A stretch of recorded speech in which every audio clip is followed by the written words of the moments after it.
এগুলা আসলে বলতে গেলে অনেক কথাই বলা লাগে।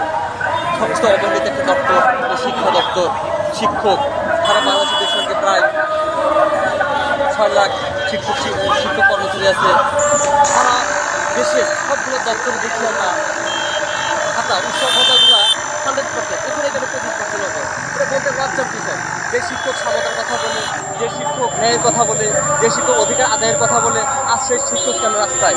এটা কি শুধু জাতি হিসেবে আমরা কতটা নিচে নামতে পারলে এই বৈষম্য থাকতে পারে? কেন এই বৈষম্য থাকবে? আর এই বৈষম্য নিয়ে আজ দিনের পর দিন এই যে ধারাবাহিক চলছে, এটা আসলে খুব দুঃখজনক। তাই আমরা চাই এটা একটা সুরাহা হোক। আমরা জাতীয় দল নির্বিশেষে প্রত্যেক সংগঠন এবং আমি শিক্ষকদের আহ্বান জানাচ্ছি, আপনারা ঘরে আর বসে থাকবেন না। এটাই হচ্ছে দাবি আদায়ের উত্তম সময়। আসুন আমরা একাগ্রতা প্রকাশ করি, আমরা আমাদের দাবি নিয়ে আমরা ঢাকায় আসি, জাতীয়ভাবে যাতে আমাদের এই আহ্বানগুলা জাতির মধ্যে ছড়ায় দেয়। আমরা যদি এই সকল শিক্ষক না আসি তাহলে বিষয়টা কেমন হয়? আমি আমার অধিকারের কথা বলবো, অথচ আমার ভাই বাসায় থাকবে, আমার ভাই শিক্ষা প্রতিষ্ঠানে থাকবে, কেন তারা এখানে আসবে না?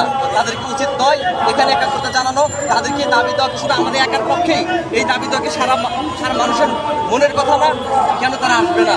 আসুন। এবং আমি সাথে সাথে শিক্ষা প্রতিষ্ঠানের এই যে আজাননগর সমিতি আছে, আমি বলবো যে ভাই আপনারা আসেন, আপনারা অমুক সংগঠন না, আমরা সে জায়গায় থাকবো না।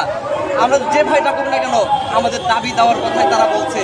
এই দাবি দেওয়া শুধু আমার একার না, সমগ্র জাতির পক্ষ থেকেই। তাই আসুন আমরা সবকিছু ভেদাভেদ ভুলে গিয়ে নতুনভাবে আমরা সবকিছু সাজিয়ে নেই, তাহলে হয়তো আমাদের পক্ষে সম্ভব। এই যে আমাদের দাবি দেওয়া, এটা খুব সাধারণ একটা বিষয়, কিন্তু যতই আমরা ঘরে থাকি না কেন, যত সাধারণ হোক, কখনই আমাদের কাম্য হবে না। দেখেন ইতিহাস কি বলে, সমস্ত অর্জনের পিছনে কিনা বিপ্লব প্রয়োজন। আমরা ইতিমধ্যে দেখতে পাচ্ছি বাংলাদেশে বিশাল একটা বিপ্লব হয়ে গেছে, যার মধ্যে আজকের এই পরিবর্তন।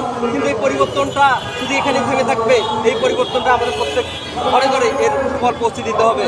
তাই আমি শিক্ষা প্রতিষ্ঠানের প্রধান সহ শিক্ষা প্রতিষ্ঠানে যারা দরিদ্র যেসব ব্যক্তিবর্গ আছেন, আপনারা ব্যক্তি স্বার্থে ভুলে গিয়ে, নিজের ক্ষমতার কথা ভুলে গিয়ে আসুন, যোগ দিন, আমাদের এই সফল হবে।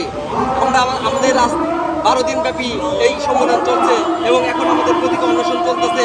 আমাদের যতক্ষণ না পর্যন্ত ঊর্ধ্বতন কর্তৃপক্ষ আমাদের কোনো সুফলের বাণী দিচ্ছেন এবং সুফলকে উদযাপন করছেন এবং প্রজ্ঞাপন জারি না করছেন। তাই আমি বলবো ভেদাভেদ ভুলে গিয়ে আমরা আমাদের দাবিটাকে কার্যকর করি। সকলকে ধন্যবাদ জানাচ্ছি।